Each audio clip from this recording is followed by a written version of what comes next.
1980, 90களில் முக்கிய இயக்குனர்களில் ஒருவரான மணிவண்ணனிடம் உதவி இயக்குனராக 1990ஆம் ஆண்டு வாழ்க்கை சக்கரம் மற்றும் மூன்றாவது கண் உள்ளிட்ட சில படங்களில் பணியாற்றினார் சுந்தர் சி. 1995ஆம் ஆண்டு முறைமாமன் படம் மூலமாக இயக்குனர் அவதாரம் எடுத்தார் சுந்தர் சி.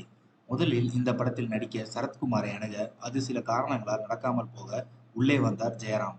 குஷ்பு, கவுண்டமணி, ஜெயராம் கூட்டணியில் படம் ஹிட் ஆனது. தமிழ் சினிமாவில் பெரிதும் கொண்டாடப்படாத வெற்றிப் பட கூட்டணி சுந்தர் சி, கார்த்தி கூட்டணி. முதல் முறையாக அவர்கள் இணைந்த படம் உள்ளத்தை அள்ளித்தா. 1996ஆம் ஆண்டு வெளியாகி மெகா ஹிட் ஆனது. அதே ஆண்டு இவர் கொடுத்த மற்றொரு ஹிட் மேட்டுக்குடி. அதன்பின் கார்த்திக், சுந்தர் சி கூட்டணியில் 7 படங்கள் வெளியானது. அழகான நாட்கள் தவிர மற்ற எல்லாமே வெற்றி படமாக அமைந்தது.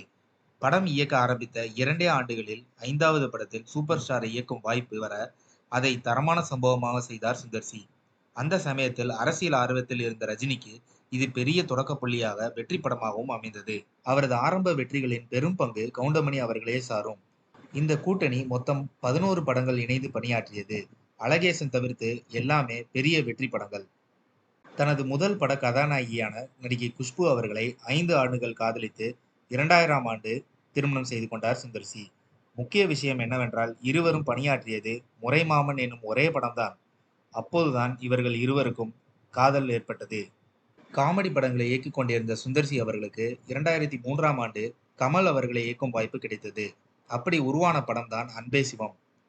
கதை கமல், இயக்கம் சுந்தர் சி. படம் தோல்வியடைந்தாலும் இன்று பலரின் விருப்ப படம் இது.